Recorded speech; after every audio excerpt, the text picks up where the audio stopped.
You're listening to The Hour of the Time. I'm your host, William Cooper.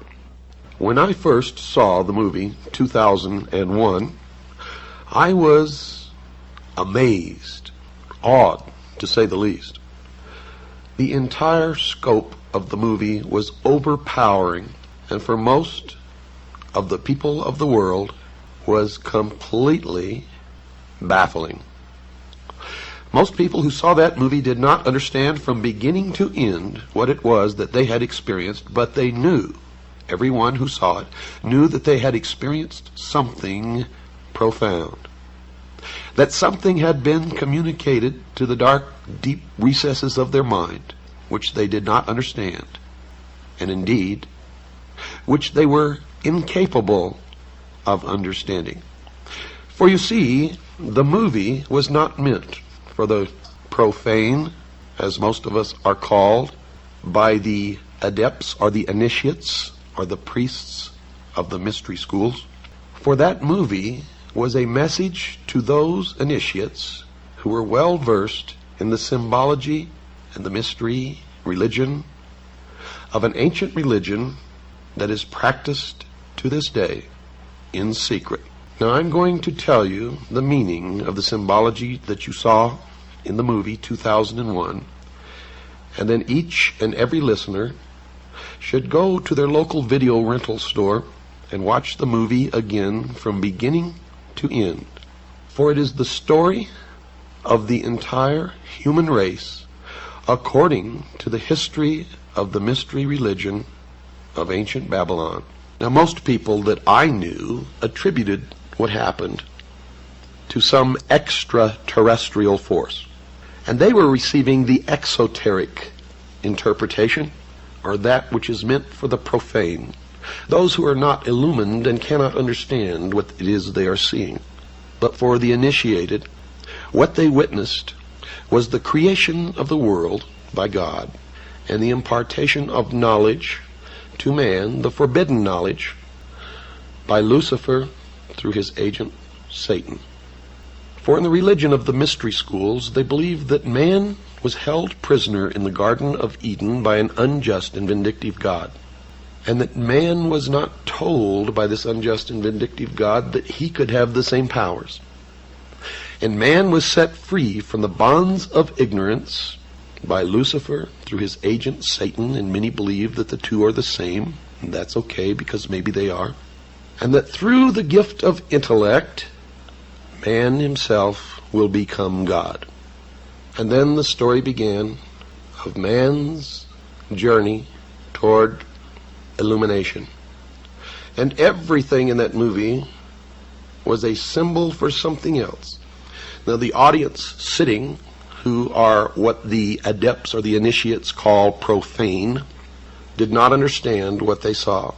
They thought that it was really about a journey into space by an astronaut or a group of astronauts, and the bad things that happened to some of them, and one survived, and none of them understood the significance of the obelisks, the monoliths, one on the moon, one in orbit around Jupiter, and the ultimate transformation of the astronaut into a giant fetus floating in space. And to tell you the truth, when I first saw the movie, I didn't really understand it either, but I knew that there was something of such import there that I needed to know, that I never stopped studying until I found out. And of course, one discovery leads to another, and every time I answered a question, 100 more popped up, until I reached a point, dear listeners, where I realized that if I studied for the entire rest of my life, there's not enough time in my life to learn what it is that I need to know. But I have learned enough along the way to impart some of my knowledge to you, and maybe you can help me find the ultimate truth that all of us ultimately learn to look for. Although not all of us ever realize that we are looking, and most of us never even understand what it is that we are looking for, but some of us do understand that we are looking. The adepts or the initiates, the priesthood of the mystery school, believe that they have found it and that they know all of these things, and I'm not really sure that they do. But I know that many have been misled along this path and are worshiping the fallen angel that we know as Lucifer. Many believe that Lucifer and Satan are the same. Many people believe that they are totally different entities and that Satan is evil and Lucifer is not. But Lucifer rebelled against God, according to the Bible, and was expelled from heaven and flung to the earth to be the master of the material world, the master of the earth. How art thou fallen from heaven, O Lucifer, son of the morning star? Now notice, Lucifer was called the son of the morning star. He was also called the morning star, and there is a great mystery here, because Christ also called himself the morning star. Now how all that fits together, I do not know, but I have been told by those who have been initiated in the mystery schools that Christ and Lucifer are one and the same being. However, I cannot bring myself to believe that. What you believe, of course, is your own business, and is not my intention to make you believe anything, but rather to impart to you what I have learned over many, many years of study into the secrets of those who worship the ancient mystery religions in secret for thousands of years.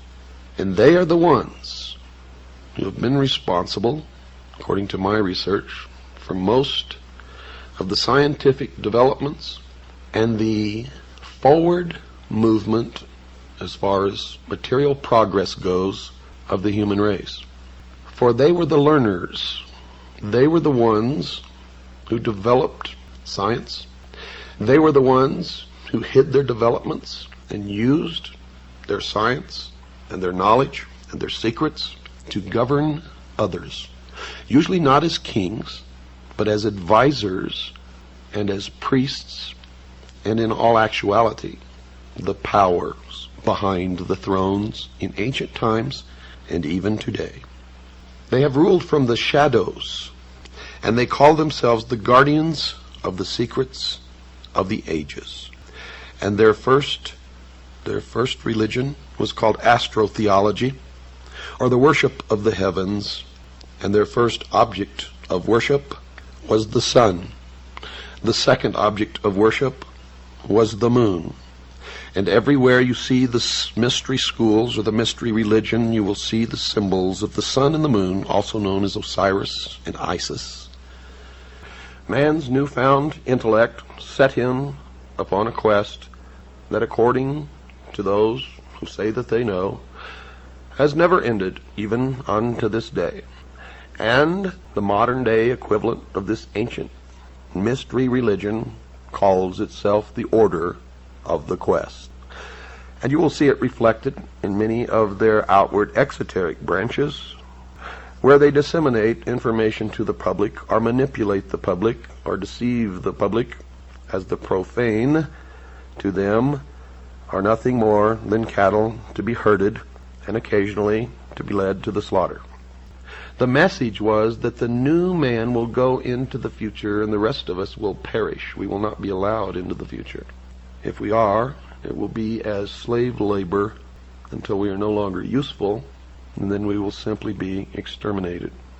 The message to the vast army of initiates in the mystery school was, we are on the threshold of the new age, and into this new age will march only one man. It is the new man. It is the illumined man. It is the man that is able to make the evolutionary jump to no more war, to no more rape, no more pillage, to the level in the mystery school known as 666. It is the number of a man. It is the illumined man to the mystery schools. To those of us who are Christians, it is the symbol, the mark of the beast, the indication that the Antichrist has arrived, and the beginning of the time predicted in the book of Revelation known as the tribulation. I do not advise you what you should believe or not believe, but I do advise you that we all need to learn as much as we can about everything that we can, because one thing I have learned in my life is that most of what we have ever been taught has been a lie, and that whoever these people are, and I know who they are, and I will impart that knowledge to you, who are the priests, the adepts, and the initiates in the mystery schools, they are in control, and they are shaping the future, and that future will affect all of us, so we had better learn as much about them as we can. You cannot identify an enemy unless you know the enemy, and you cannot fight a battle if you know nothing about the battle tactics of your opponent. Tonight, ladies and gentlemen, we begin the origin, the history, the dogma, and the identity of the ancient mystery religions which are now known as the mystery schools, the Order of the Quest, Freemasonry, the ancient Order of the Rose and Cross, the Knights Templar, the Sovereign and Military Order of the Knights of Malta, the Order of St. John of Jerusalem, the Priory de Sion, the Thule Society, are sometimes known as the Thule Society, the Order, the Skull and Bones, the Russell Trust, the Jason Society, the Scroll and Key, the Illuminati, and I could go on and on and on and on.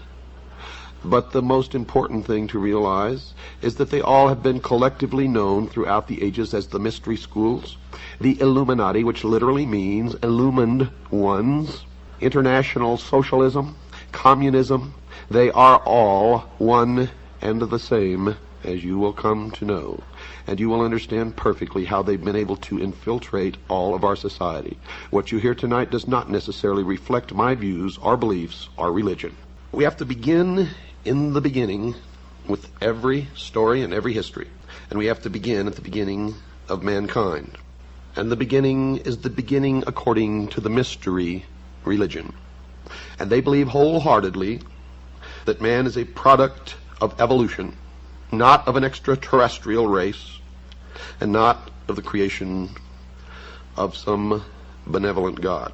They believe that the tree-dwelling ancestors of man were among the most intelligent beings of their distant age. And when these creatures finally abandoned the trees and walked fully upright, freeing their hands to serve as implements of their minds as well as their bodies, there began the most successful evolutionary drive toward higher intelligence ever witnessed in nature. As ground dwellers, these creatures were easy victims of the great predators who hunted them down by day and surprised them at night as they huddled in clearings or in caves. They could not compete in strength, ferocity, or speed with their attackers. Armed with little except their hands and what their complex brains enabled them to do with those hands, they had to think or die. For untold thousands of years, most of them met early, violent deaths. Only a few in each generation had the good fortune and the ability to outwit their enemies. And these favored ones survived long enough to have and rear offspring. The unwary, maladroit, or stupid died early. Their offspring, if they had any, were left to starve or be eaten by predators. Natural selection was operating on the earliest types of man with grimmest intensity. Perhaps no other extant creature has undergone so severe and protracted a period of selective elimination. Yet, here and there, small groups managed to survive because they had the intelligence to use sticks, stones, and clubs to defend themselves. Crude and puny as these implements were, they were weapons, and their possessors were the first creatures who could kill without having to come in direct contact with their antagonist.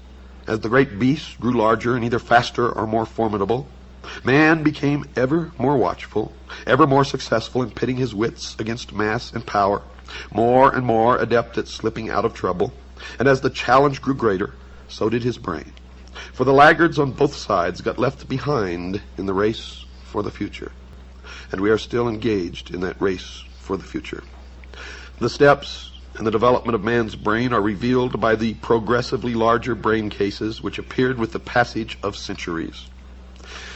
Basing our judgment on the improvements in tools and weapons which took place as the intelligence of their inventors increased, we can construct some of the ways in which natural selection may have worked to bring about a doubling in size of the human brain.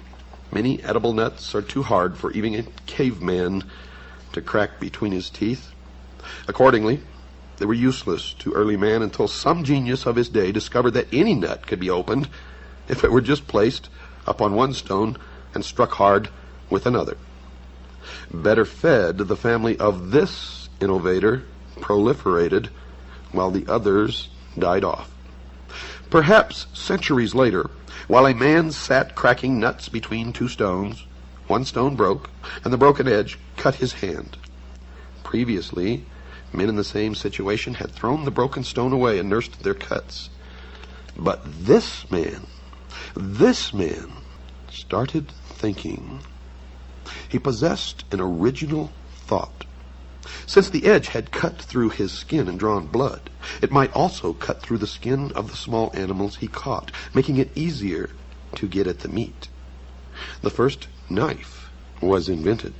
He and those close to him, and those intelligent enough to imitate them, increased in number, and the rest died off. They had a cutting tool which made it possible for them to skin and eat meat in less time. So they had more time for hunting. Many of the descendants of this exceptional man became increasingly skillful at breaking and chipping hard stones into sharper tools and weapons. And if you've been to a museum of natural history and you've seen these fine, beautiful flint arrowheads and spearheads, then you know that it took patience and great skill. And this means a further development of the human mind. Natural selection favoring better knife makers went on for hundreds of thousands of years, according to those who guard the secrets of the ages, and even according to modern science. In the same situation, less perceptive men, armed only with clubs, would have been killed. From that time, he, his sons, and their sons carried impaling sticks whenever big predators were near. Foresight, genetically transmitted to their descendants, had given them a new weapon, which they used with devastating effect against their natural enemies. Perhaps many generations later, a bright descendant of the inventor of the impaling stick mated with the daughter of a man who had thought of throwing a club at fruits, nuts, and small animals on the lower branches of trees. Now and then, this brought down an extra meal. The man who knew how to defend his family from feline prowlers soon learned from his woman the new way to collect additional food. And their young family thrived, and some of the children, with good mental inheritance from both sides of the family, showed an even higher order of intelligence than either of their parents. With impaling sticks added to their clubs and cutting stones, men no longer had to be such furtive food gatherers. The hunted gradually evolved into hunters, and in times of famine, when battles over food were fierce, those with impaling sticks threw them with deadly accuracy at members of other hunting bands. Sharper stone knives and spears gave a double survival advantage during times of crisis. But the most telling gains were the increasing sharpness of minds. However incomplete our knowledge of human ancestry, there is scarcely any doubt that the development of brain power, of intelligence, was the decisive force in the evolutionary process which culminated in the appearance of the species to which we belong. Natural selection, they believe, has brought about the evolutionary trends towards increasing brain power, because brain power confers enormous adaptive advantages on its possessors. It is obviously brain power, not body power, which makes man by far the most successful biological species which living matter has produced. Even with man's new weapons and tools, it did not take him very long to decide that in this world the single greatest enemy to be feared was the darkness of night and all the unknown dangers that came with it. Simply stated, man's first enemy was darkness. Understanding this one fact alone, one can readily see why the greatest and most trustworthy friend the human race could ever have was, by far, heaven's greatest gift to the world, that glorious rising orb of day, the sun. And with this simple truth understood, we can now begin to unravel the most ancient and still the most successful religion upon the face of this earth. Its success lies in its ability to remain hidden from the rest of the people. But first, let me assure you folks that no people of the ancient world believed the sun to be God. In point of fact, every ancient culture and nation on earth have all used the sun as the most logically appropriate symbol to represent the glory of the unseen creator of the heavens. In the Old Testament it says, quote, "The heavens are declaring the glory of God," unquote. That's in Psalms 19, verse 1. In the Old Testament, quote, "The Sun of Righteousness will arise," unquote. Malachi chapter 4, verse 2. The ancient peoples reasoned that no one on earth could ever lay claim of ownership to the great orb of day. It must belong to the unseen creator of the universe. It became, figuratively speaking, not man's, but God's sun. Truly, God's sun was the light of the world. As I stated before, folks, in the dark cold of night, man realized his utter vulnerability to the elements. Each night, mankind was forced to wait for the rising of the sun to chase away the physical and mental insecurity brought on by the darkness.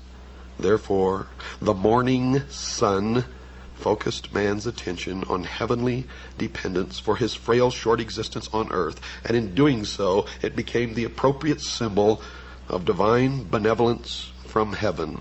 For without the sun there was no light, there was no warmth, and nothing could grow or live upon the face of this earth.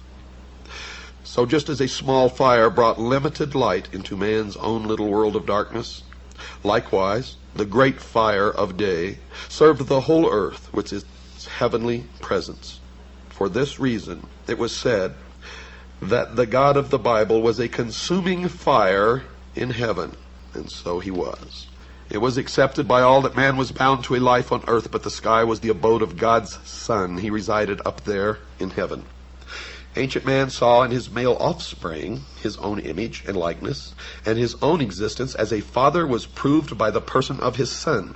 It was assumed that God's Son was but a visible representative of the unseen creator in heaven. So it was said, quote, "When you have seen the Son, you have seen the Father," unquote. Said another way, quote, "The Father is glorified in his Son," unquote.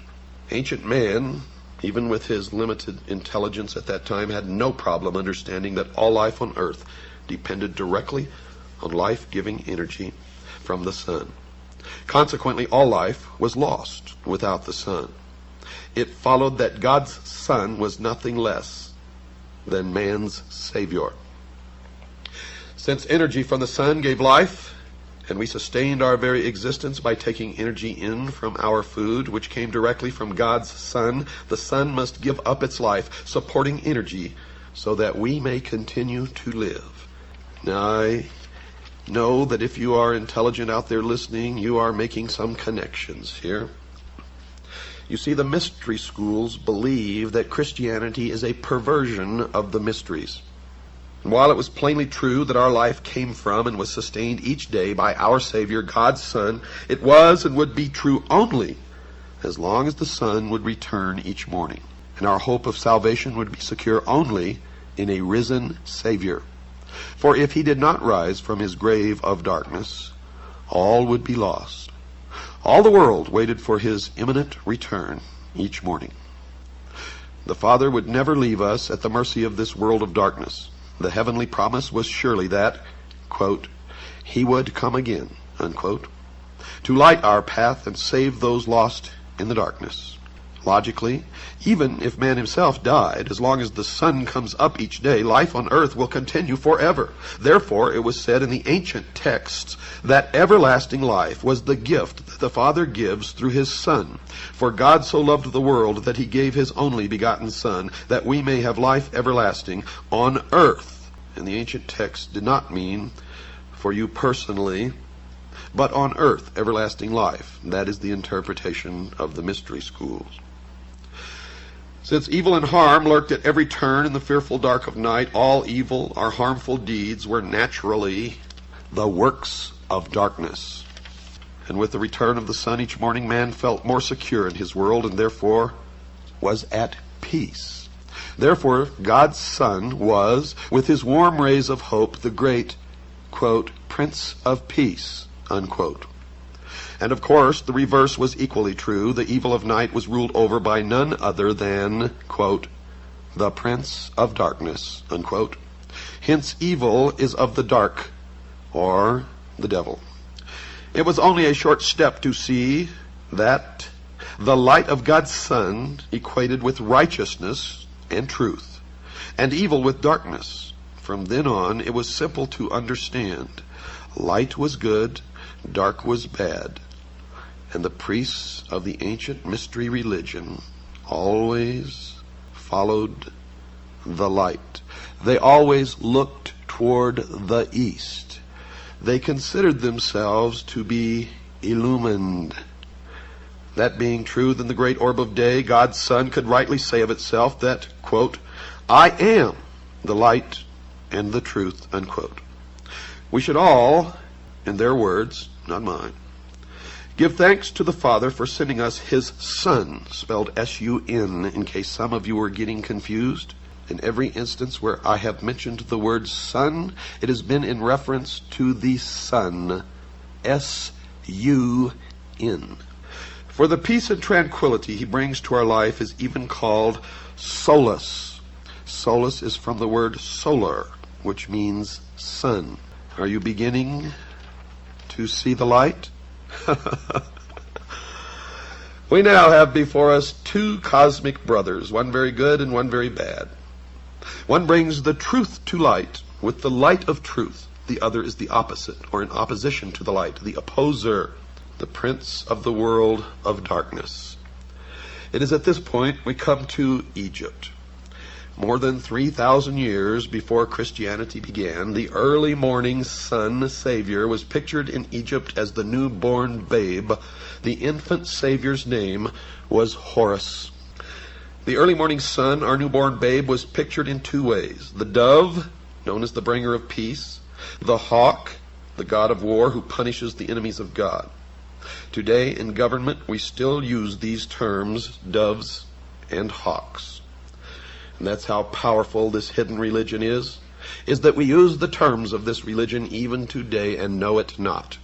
At daybreak, this wonderful newborn child is, of course, born again. Hallelujah. Horus is risen. That is what hallelujah means. Even today, when the sun comes up, we see it on the Horus risen or horizon. His life was also divided into 12 parts, or 12 Horus hours, the 12 signs of the zodiac. But now, what about the evil brother of God's Son? That old prince of darkness himself. In the Egyptian belief system, he was called Set, or sometimes Typhon. The world of ancient man kept track of times and seasons by the movement of the sun, daily, monthly, and yearly. For this, the sundial was devised. Not only the daily movement of the sun was tracked on the round dial, but the whole year was charted on a round calendar dial. Examples are ancient Mexican, Mayan, Inca, Aztec, Sumerian, Babylonian, Assyrian, Egyptian, Celtic, or Celtic as some pronounce it, Aryan, etc. And with this method, certain new concepts emerged in the mind of ancient man. Since the earth experienced 4 different seasons, all the same and equal in time each year, the round calendar was divided into 4 equal parts. This represented the complete story of the life of God's Son. This is also why we have in the Bible only 4 Gospels. Of this point there can be no doubt, for Tertullian and many early church fathers stated this exact fact themselves in their own writings. And this, the mystery school claims, is why the famous painting of the Last Supper pictures the 12 followers or houses of the sun in 4 groups of 3, the seasons, with the sun in the center alone. On the round surface of the yearly calendar, you draw a straight line directly across the middle, cutting the circle in half. One end being the point of the winter solstice, the other end being the point of the summer solstice. Then draw another straight line crossing the first one end of the new line being the spring equinox, the other end being the autumn equinox. You now have the starting points for each of the 4 seasons. This is referred to by all major encyclopedias and reference works, both ancient and modern, as the cross of the zodiac. Thus the life of God's Son is on the cross. This is why we see the round circle of the sun on the crosses of Christian churches. The next time you pass a Christian church, look for the circle, sun, on the cross. On December the 22nd, the sun going south reaches its lowest point in the sky, our winter solstice.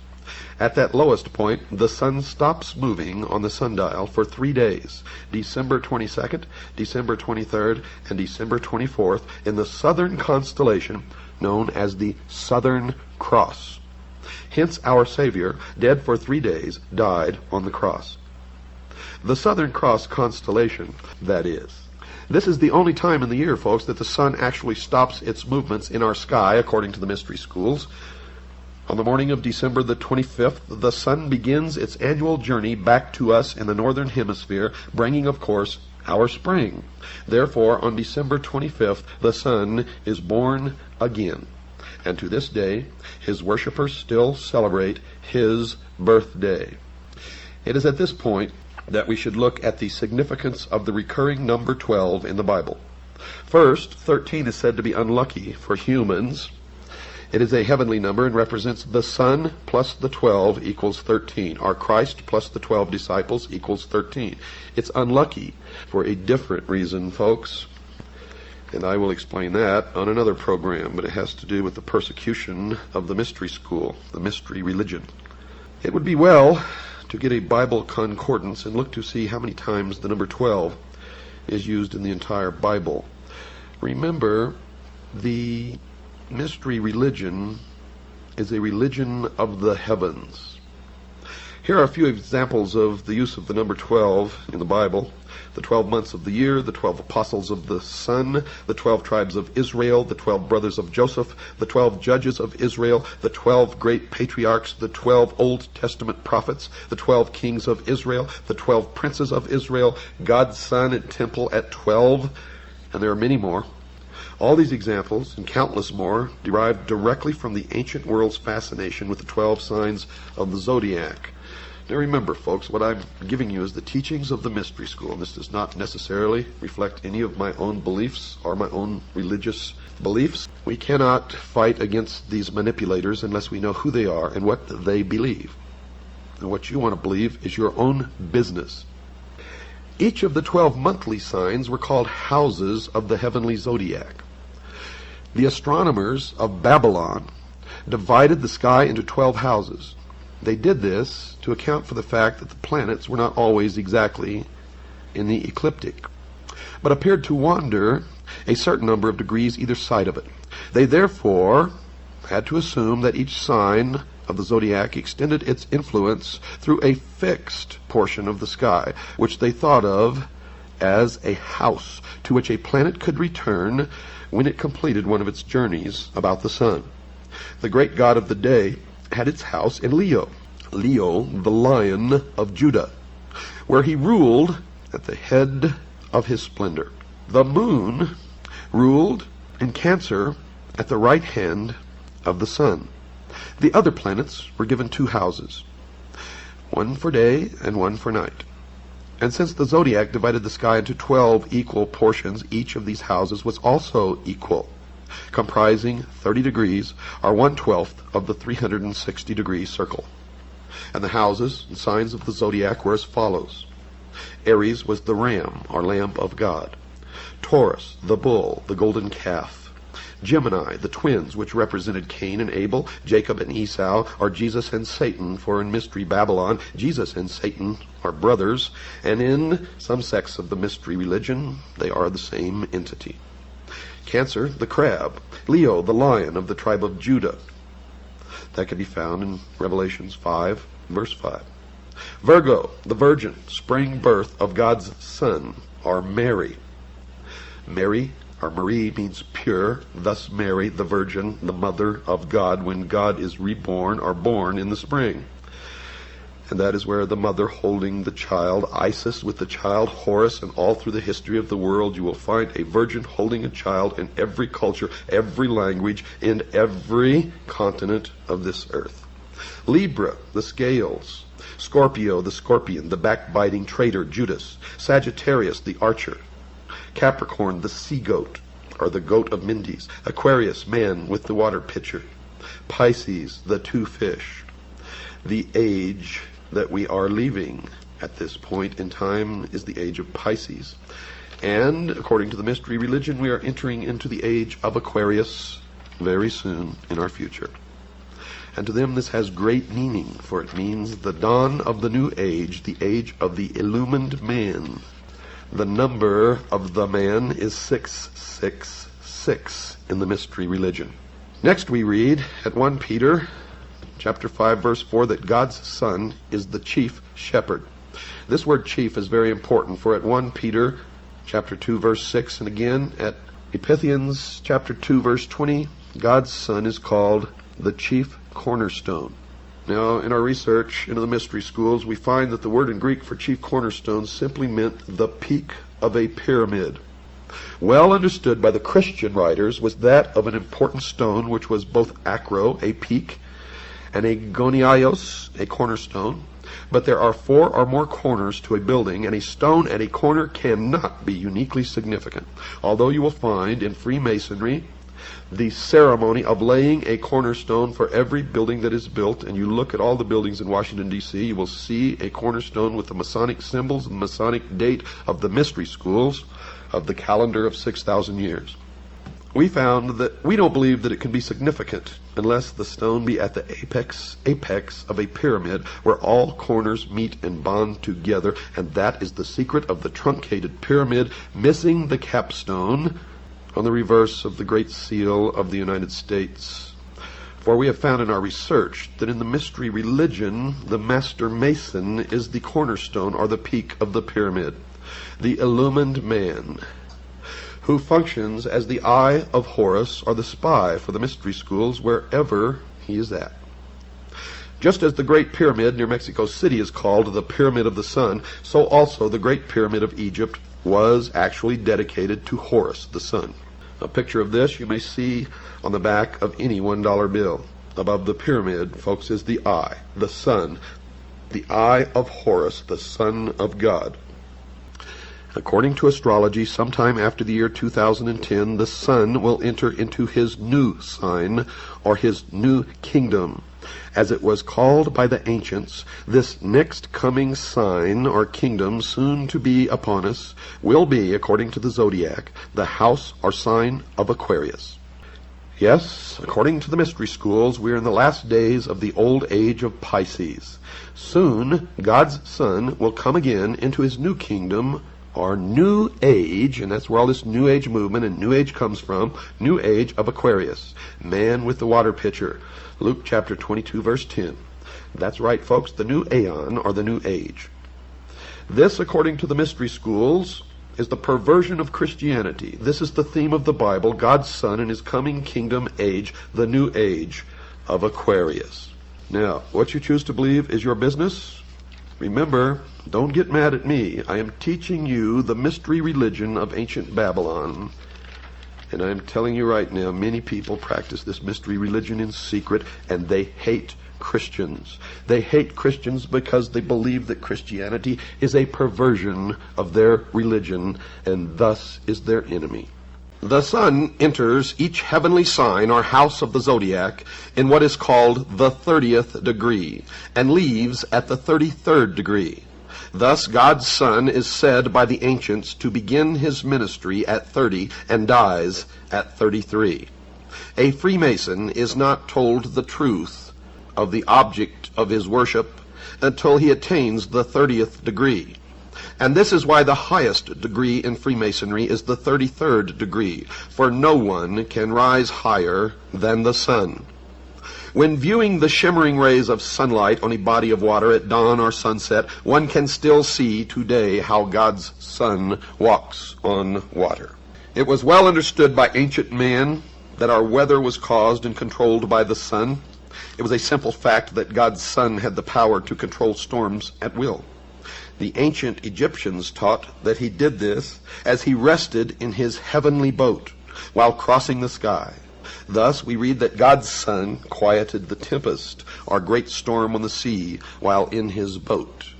Which boat? The boat of Isis.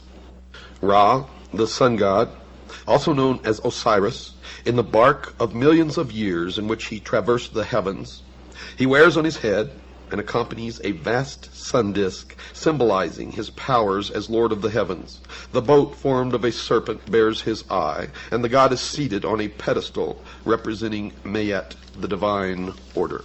From the Egyptian records, we learn that the newborn son Horus was given the title the Logos, which means the Word. Egyptians further said the Word was made flesh and dwelt among us, and since we enjoy only one Son in heaven, he was said to be the only begotten of the Father. The Word was lost, and that story is told in the Osirian cycle of Isis, Osiris, and the child Horus. And you will learn that the symbol of the Word today is the obelisk, the monolith, the stone. It is also called the lost word of Freemasonry. Another interesting point not to be missed concerning Horus, later in Egyptian history he was given a second name, Isos, or Isis, meaning holder of the light. In ancient Egypt it was said that if you wanted to follow the life of God's Son and thereby live in the light of God's Word, or Logos, one would first have to leave his old ways of life to follow the sun face to the east. But before beginning this new life in the Word, one must die to the old way of life and be born again.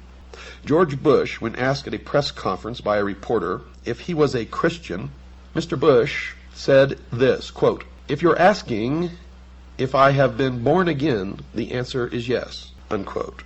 Your first birth was out of the water your mother formed you in. Because her water broke and your new life began, rebirth is symbolized by coming out of total immersion in water, or baptism, or being born again. These points here mentioned are just some of hundreds, if not thousands, of direct connections that can be made between the Judaic-Christian Bible story and the far more ancient original story. The purpose for drawing your attention to this literary plagiarism, according to the Mystery School, this is what they believe, is best stated by Alfred North Whitehead, who said, quote, "No lie can live forever," unquote.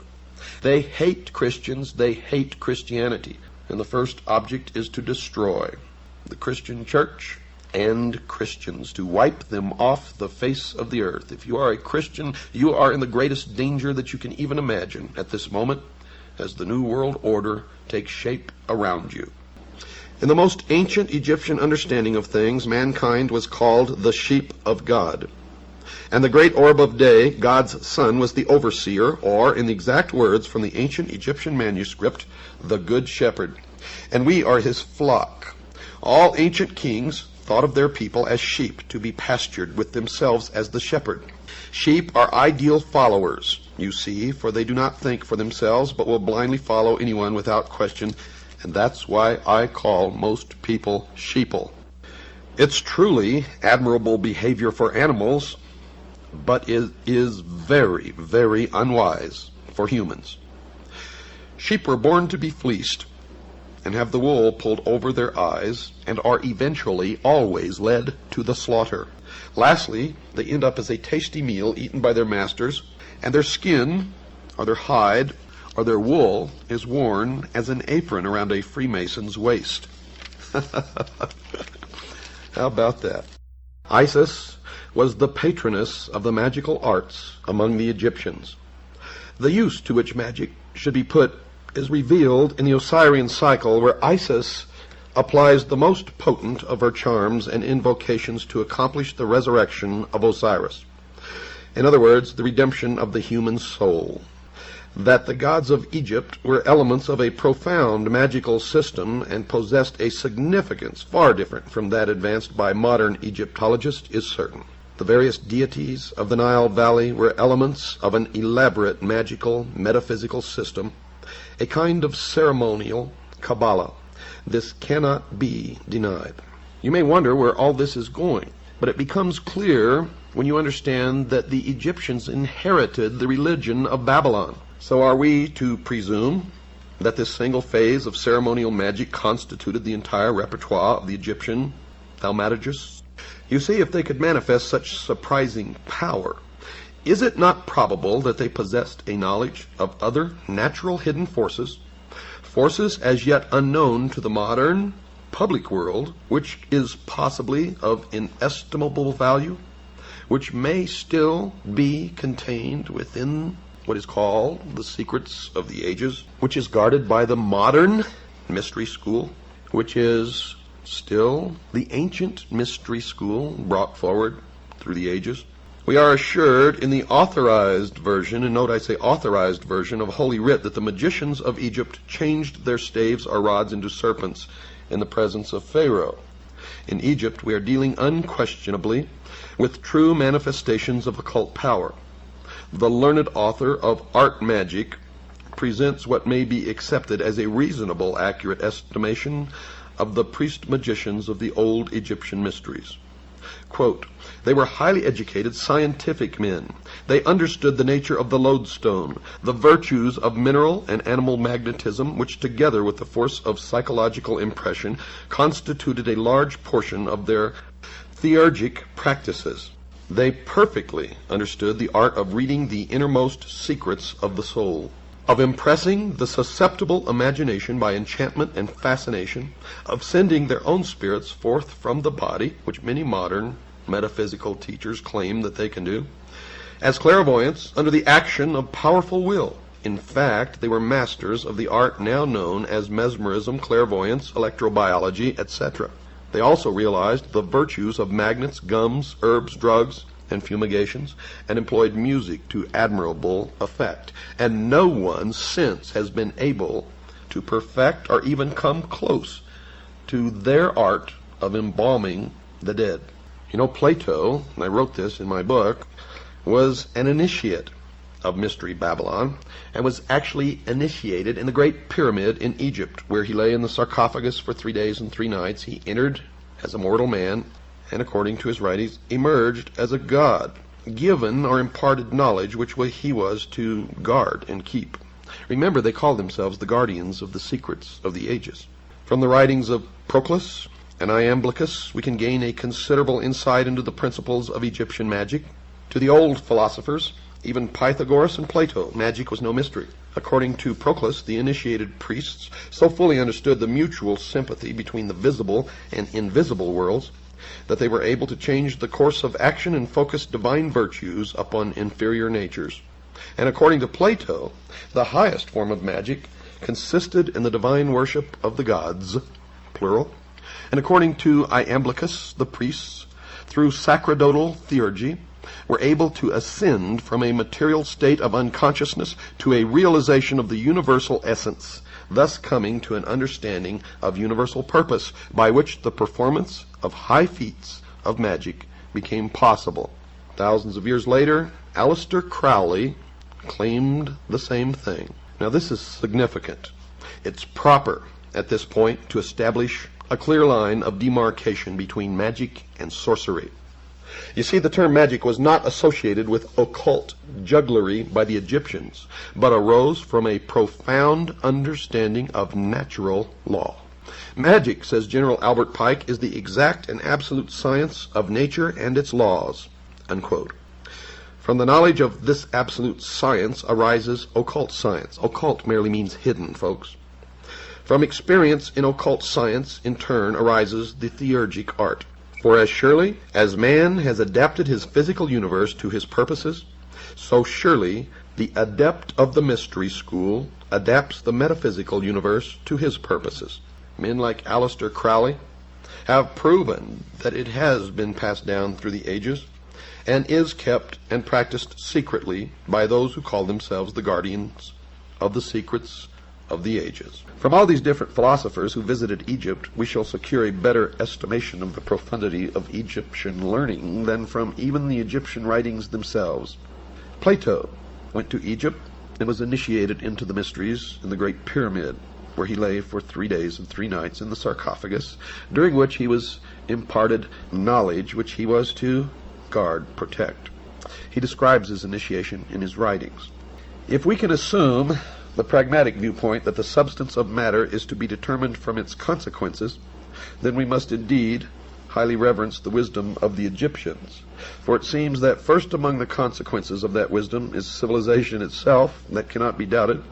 Civilization is no fable, nor is it a progeny of myths, but that which is real and substantial.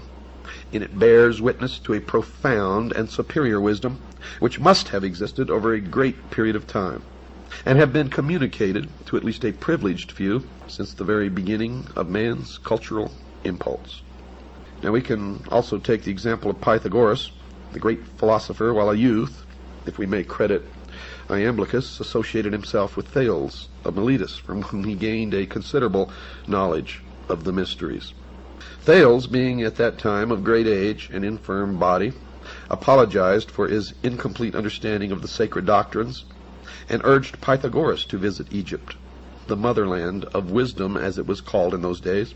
Iamblichus wrote that Thales confessed that his own reputation for wisdom was derived from the instruction of these priests, but that he was neither naturally nor by exercise endued with those excellent prerogatives which were so visibly displayed in the person of Pythagoras. Thales therefore gladly announced to Pythagoras, from all these circumstances, that he would become the wisest and most divine of all men if he associated with these Egyptian priests. Iamblichus then describes the journey which Pythagoras made to Egypt, how en route he was initiated into the mysteries of several nations, and at last, arriving at his destination, was received by the Egyptian priests with respect and affection. He associated with the Egyptian philosophers for some time, and after demonstrating by his sincerity and consecration that he was worthy to associate with the initiated, he was at last admitted into the secrets of their orders. Quote, "He spent, therefore," observes Iamblichus, 22 years in Egypt, and the adyta of temples, astronomizing and geometrizing, and was initiated, not in a superficial or casual manner, in all the mysteries of the gods. Pythagoras must be acknowledged among the first of those divine men to whom the race is indebted for the principles of science, art, and philosophy. And are we to presume that so noble an intellect could have spent 22 years pursuing fabulous shadows in Egyptian crypts? If, as some have asserted, Osiris signified merely the Nile, and Isis the black earth rendered fertile by its inundation, could such a fable have so greatly stimulated the admiration of Pythagoras that he would have spent a score of years in the assimilation of the idea? I don't think so. Or again, would he have spent this great length of time, the very best years of his life, in memorizing the myth-encrusted history of an ancient king who at some remote period had reigned in Egypt, and whose memory seemed sufficient to inspire a vast civilization for some 6,000 years? By the way, that's the exact number of years in the calendar of the Mystery School and of the Freemasons. Or would he approach the matter from another of these explanations? Would Pythagoras have pounded himself for a score of years against the walls of Memphis and find himself fully rewarded by being informed with bated breath by some Archimagus that Isis is the dog star? I think not. It's not impossible that in the course of its long and illustrious history, folks, Egypt devised many opinions relative to her sacred myths, but no such explanation as involved Egypt alone, her histories, her heroes, or her agricultural problems, could have caused illustrious men from all parts of the world to have visited her in quest of essential wisdom, the central core of which is the myth of Osiris, Isis, and Horus, known as the Osirian cycle. The Nile meant nothing to the Greeks, who cared little whether it rose or fell. Not Egypt, But the Umbos of Delphi was the center of their universe in Greece, and local fables derived from Egypt's 42 gnomes could never have won for the double empire its illustrious reputation as patron of all learning, human and divine. So we must look deeper. And look deeper we did, folks, and what we found is amazing. For we found that Osiris and Isis and Horus were not ever have meant to be, nor were they ever real people or real gods or spacemen who came from some other world. Not at all. As we have found in our research, and as I have found in my over 20-some-odd years of research into the mystery schools, they are like all the other symbols of the mystery religion. For the public, for the profane, they are the exoteric, and you may make of them what you wish. The adepts, the initiates, the priests, they don't care what interpretation you give the exoteric meaning. And the esoteric is so entirely different from what you may suspect that the answer will surprise you. You see, we cannot be deceived by the obvious, and you can never be deceived by the obvious, or even consider the obvious when looking at any of the mystery religions or the secret doctrine. And we cannot allow ourselves to be misdirected by the evident subterfuges, the deceptions of these ancient priests who so carefully concealed their arcana from the uninitiated world that we, at this late time, may even doubt its existence. Yet now, today, it is thriving to the point that it controls all levels of our society, military, and government. The ignorant, the sheeple, even among the Egyptians, might derive their inspiration from the processionals and rituals of the state religion, but that's just for the sheeple. For those great philosophers who came from afar were in search of the highest form of human knowledge, the ancient arts, the secrets of the ages, and could not be satisfied by such outer show. Had these fables been but hollow and unsubstantial forms, Egypt would have been the ridicule of the wise, who would speedily have exposed her sham and reduced her vain pretense to a humble state. But this did not occur.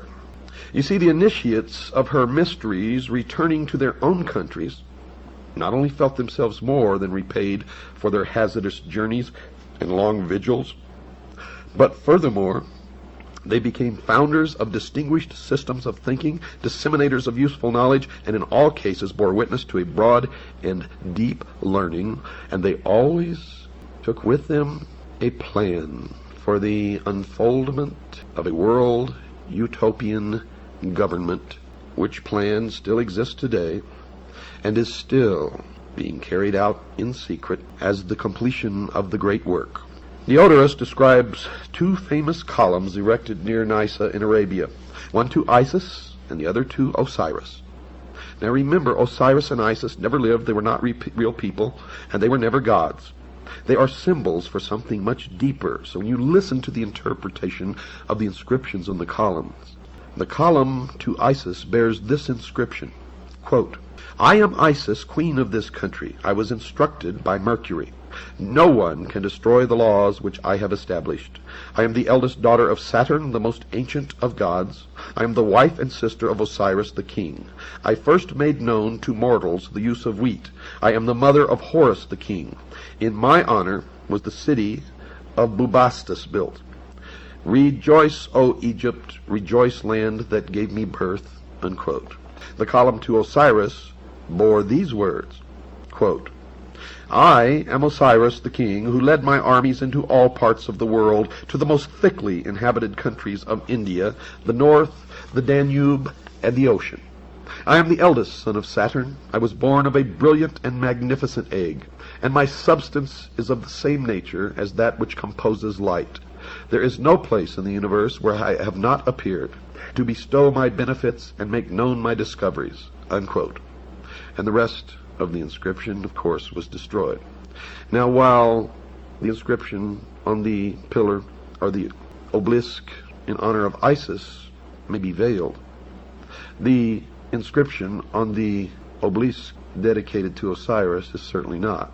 He was born of a brilliant and magnificent egg, and his substance is of the same nature of that which composes light. There is no place in the universe where I have not appeared. Osiris, of course, was the sun.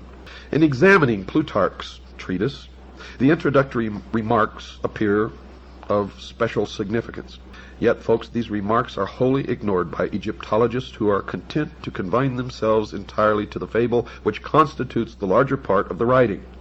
If Plutarch, by any word or symbol, reveals even a small part of the sacred mystery, it is to be found in the following words, quote, "For Isis, according to the Greek interpretation of the word, signifies knowledge, as does the name of her professed adversary, Typhon, signify insolence and pride.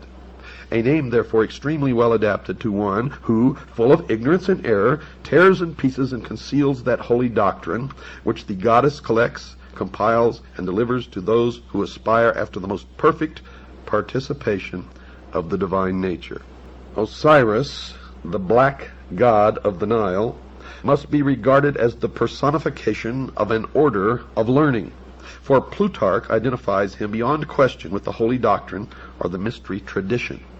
Now remember, I told you Osiris is the symbol of the sun, but the sun was the symbol of the power of the all-encompassing God of the universe. And later you're going to learn that the light or the sun represents something even deeper. It represents, dear listeners, primordial knowing, the gift of intellect. And where people can read these myths and think that these people really worship the sun or some god somewhere, they are mistaken. For the true object of their worship is the intellect. And through the use of that intellect, they believe that man will become God. Osiris is the first of the 5 children of Nut. And here you begin to part some more veils behind which the mystery resides. He therefore corresponds with the first of the 5 divine kings of China and the 5 exoterically known Dhyana Buddhas of Lamaism. The 5 children of Nut are the 5 continents which have appeared upon the earth and the 5 races which have populated these continents. Osiris is the primitive revelation of the first race.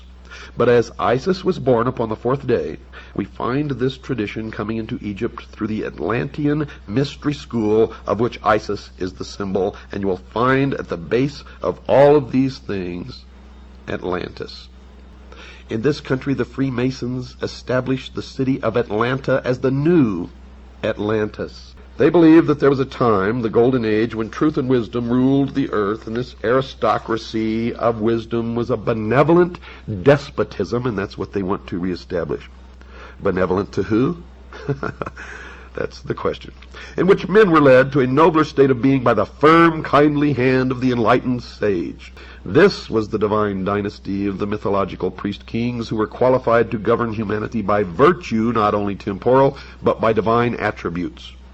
Through his priests, Osiris, representative of the hidden tradition, ruled the entire world by virtue of the perfection resident in that tradition.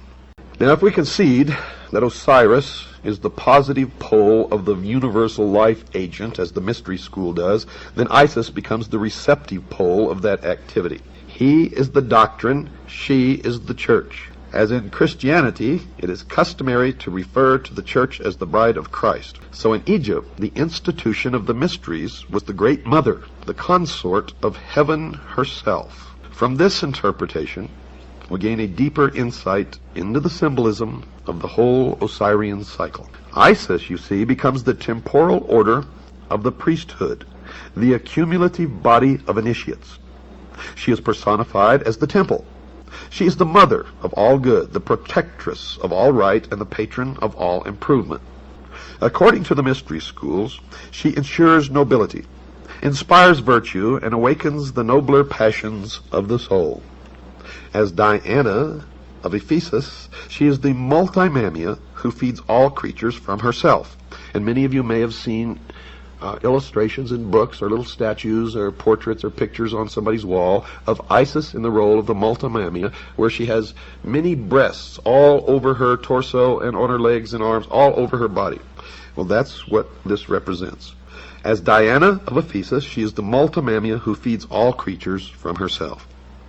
Like the moon, she shines only with the light of her sovereign sun, spelled S-U-N.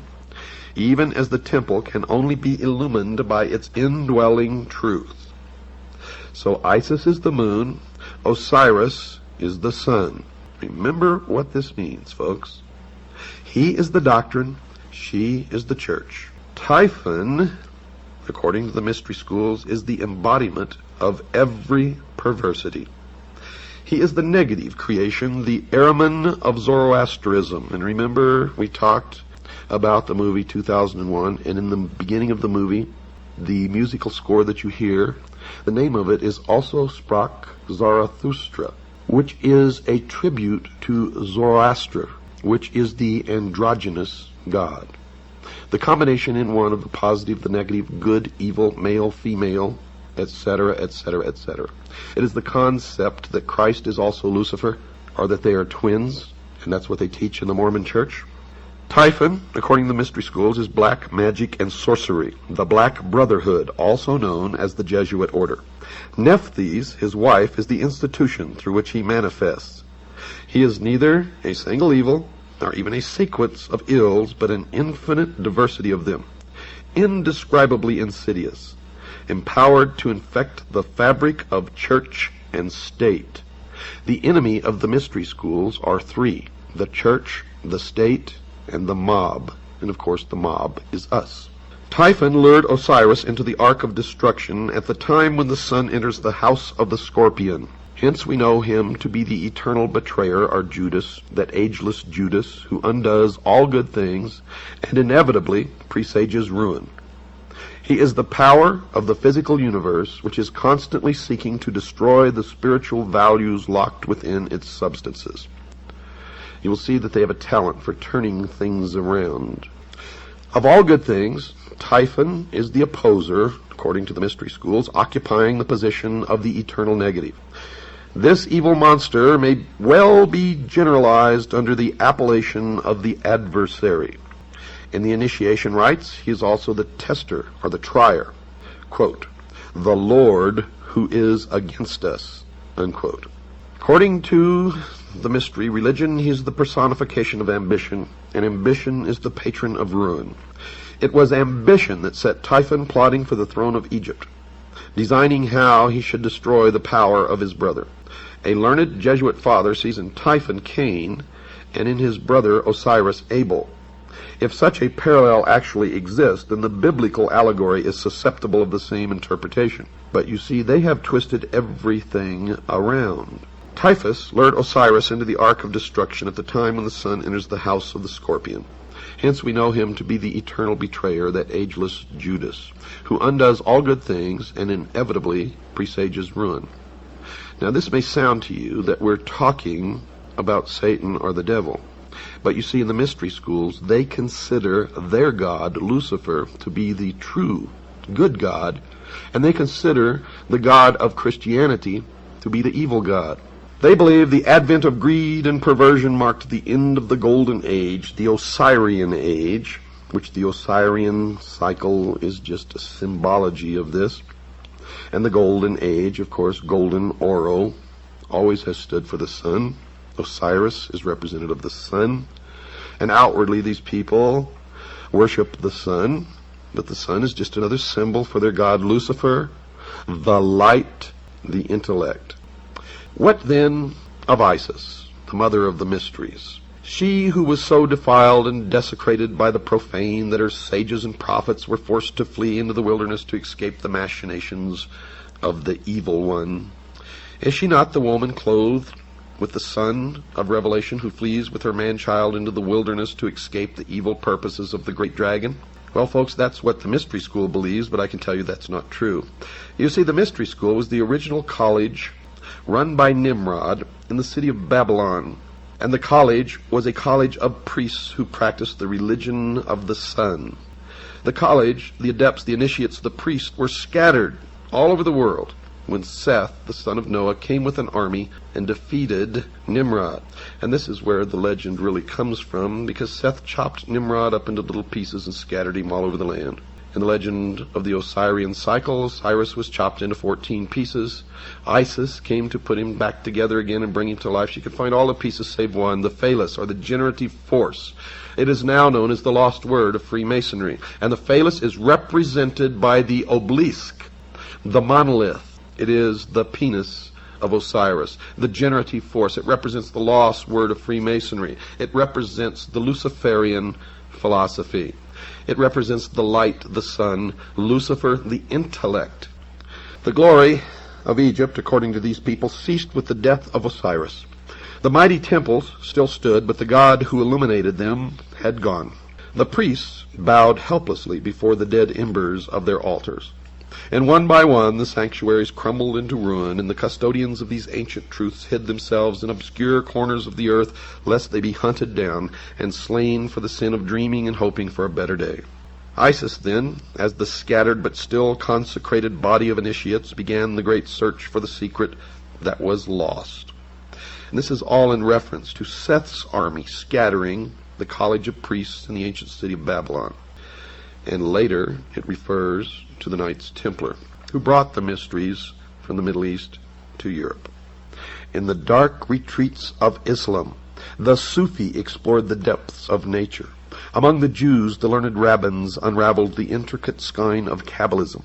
Among the Greeks, initiates rose to life through the nocturnal rituals of Eleusis. In India, neophytes were brought to the contemplation of the triple-headed Brahma at Elephanta and Ellora. Through the Middle Ages, the alchemists in their retreats explored the infinite chemistry of existence. The Illuminati sought the pearl of great price, and Rosicrucian adepts sought to recast the molten sea. All these together were but Isis, still searching for the members of her Lord. At last, according to the tradition, all these parts were restored again but one. But this one could not be returned. Now you understand why I tell you it's not the Jews, folks. If you're persecuting the Jews, you're making a big mistake. It is some of the Jews. It is some of the Catholics. It is some of the atheists. It is some of all of the people of all of the nations and races and religions of the world. And outwardly, if they attend a church in your neighborhood and profess to believe in that religion, it is a lie.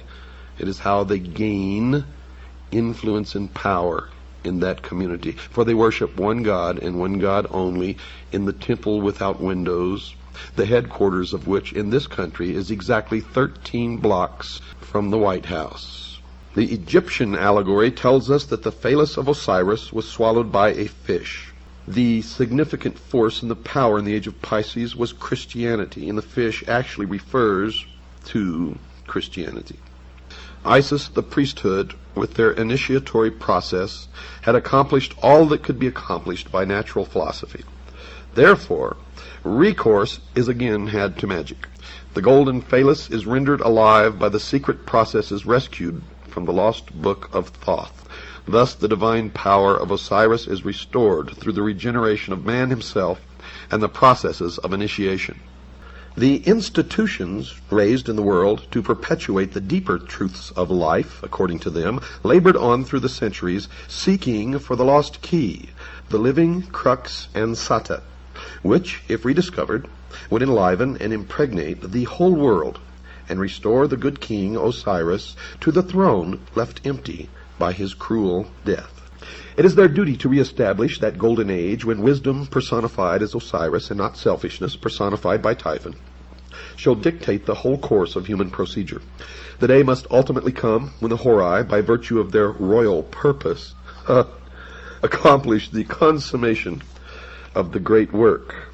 The great work, folks, is the elevation of man to the illumined man, or 666, and the establishment of a one-world, totalitarian, socialist utopia on earth. The humanist religion issued a manifesto in 1933 stating its beliefs about the world in general. It took the following position about the need for the wealthy governments to share their wealth with the less fortunate nations. It is the moral obligation of the developed nations to provide, through an international authority, economic assistance to the developing portions of the globe. Now that is a lie, folks. It means that it's okay for some of us to lay back and do nothing and reap the rewards of the labor of others. That's socialism.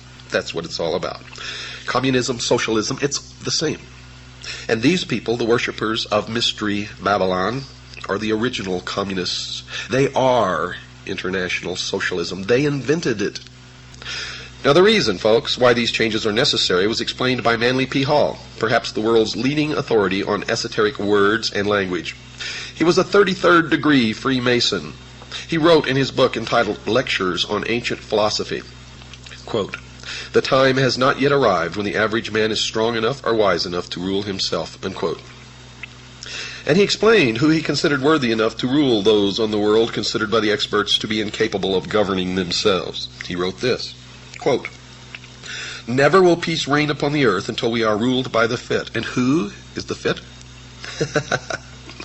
Why, them, of course. The illumined, the priest of the mystery religion of Babylon. Mr. Hall even indicated that these changes would occur soon. He wrote this comment in his book previously cited, quote, 100 years ago, meaning in 1884, folks, it was predicted that within a few centuries men would revert to the gods of Plato and Aristotle. We may all look forward with eager anticipation to that nobler day when the gods of philosophy once more shall rule the world, unquote. Aldous Huxley, in his book called Brave New World Revisited, quotes a character called the Grand Inquisitor in one of Fyodor Mikhailovich Dostoevsky's parables as saying this, quote, "In the end they, the people, will lay their freedom at our, the controller's feet, and say to us, 'Make us your slaves, but feed us,'" unquote. The goal of a one-world government, folks, is not a new thought. One of the earliest formal organizations that supported the concept of that goal was the Illuminati, founded on May 1st, 1776 by Adam Weishaupt, a Jesuit priest, a professor at Ingolstadt University, a Jesuit university, a teacher of canon law. Professor Weishaupt was quoted as saying this, quote, "It is necessary to establish a universal regime and empire over the whole world," unquote. Now let me tell you the truth about the Illuminati. Adam Weishaupt did not establish the Illuminati, nor did the Illuminati die with Adam Weishaupt. A more modern organization that supports the coming changes is the Masonic order, called simply the Freemasons, or for short, the Masons. Has nothing to do with bricklayers, folks. The term originally comes from the French, Free-Mason, which literally means the sons of light. Albert Pike, and you're going to hear an awful lot about Albert Pike during this series, the sovereign grand commander of the Scottish Rite of Freemasonry here in the United States from 1850 to 1891, the man who founded the Ku Klux Klan and B'nai B'rith, wrote a book entitled Morals and Dogma.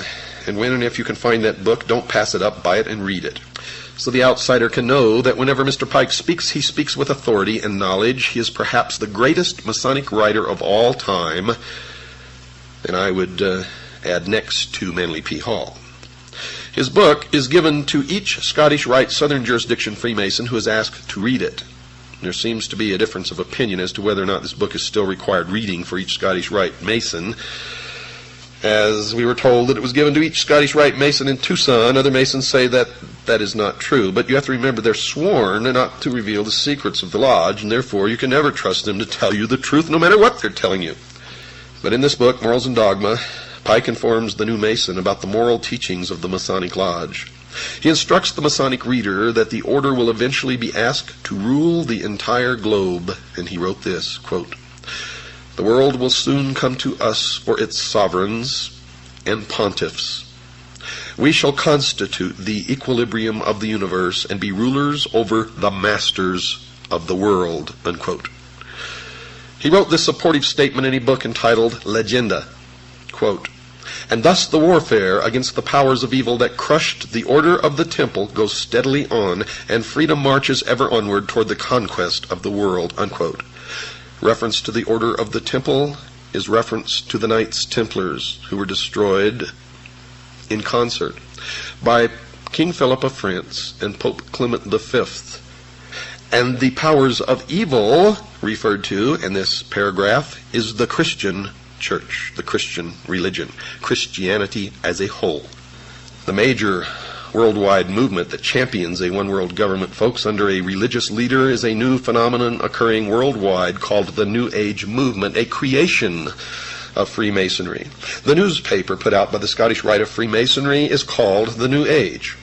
The new religion has a series of leaders. One is a woman named Alice Bailey, a prolific writer on the subject of the New Age. She was the founder of an organization called the Arcane School, one of the major Lucis Trust divisions. The Lucis Trust was a major publisher of books supporting the religion, and published a newsletter or newspaper called Lucifer. In her book entitled The Externalization of the Hierarchy, she told her readers who the organizations were that were going to bring the New Age religion to the world, and she identified them as being, quote, the three main channels through which the preparation for the New Age is going on might be regarded as the Church, the Masonic Fraternity, and the educational field. There are numerous works by other writers, lecturers, researchers, exposing the involvement of the Church in the educational field in the New Age movement and in the New World Order. So I'm not going to attempt to duplicate those efforts. However, only a few are aware of the involvement of the Freemasons, and that is why I have chosen to concentrate on that organization, Mystery Babylon. And the reason I'm concentrating on that organization is because it is their members who have infiltrated the Church and the educational field who control those other two organizations. So really there's only one organization that needs to be dealt with, and that is Freemasonry. Henry Clausen, the past Sovereign Grand Commander, the equivalent of their president of the Scottish Rite of Freemasonry, has been quoted as saying this, quote, we look towards a transforming into a new age using, however, the insight and wisdom of the ancient mystics, unquote. The Masons claim that the things that they believe in are as old as the ancient civilizations. They also claim that these mystics, the ancient philosophers, had the wisdom of all ages, and that somehow this knowledge has become lost through the centuries. Humanity today does not possess this knowledge, but it has become the task of the Masons and other truth seekers who turn out in every case of investigation to be liars and deceivers and manipulators, to rediscover these principles for the benefit of all mankind. Those possessing this knowledge will correct the world's current problems. Some of the Masons also claim to have identified the cause of these problems. One of the most prolific writers on the subject of this lost truth, as I have mentioned earlier, is Manly P. Hall, a 33rd degree Mason. For those unfamiliar with the Masonic degrees, all Masons in America start through what is called the Blue Lodge, consisting of only 3 degrees. A Master Mason is of the 3rd degree, and really knows nothing, even though he thinks that he has been illumined, and I get letters from them all the time. I'm a Master Mason, and I never heard of any of the stuff that you're talking about. It amazes me, folks. It just absolutely amazes me that people are so stupid. The initiate into the Blue Lodge goes through 3 separate and different initiation ceremonies, one for each degree. After completing these ceremonies, he may stay where he is or choose to affiliate himself with either the York Rite, which has 13 degrees, or the Scottish Rite, which has 32, and then the meritorious 33rd. The latter is divided into 2 separate jurisdictions, the Southern and the Northern. And these are based primarily on state borders, and whether one joins one or the other depends on where the initiate lives. The 2 Scottish rites have an additional 29 degrees, making for a total of 32. There is one more degree called the 33rd degree, which is honorary, and only a few are invited into that degree, and to even be considered, they must perform some major work toward the completion of the great work, which is the plan to bring about the utopia on earth, the socialist dream. Mr. Hall has written a book entitled Lectures on Ancient Philosophy, in which he talks a great deal about the Masonic fraternity. And this is his comment about the coming changes. Quote, a new day is dawning for Freemasonry. From the insufficiency of theology and the hopelessness of materialism, men are turning to seek the God of philosophy. Unquote. Notice that Mr. Hall has said that current theology, obviously current religion, has proven insufficient.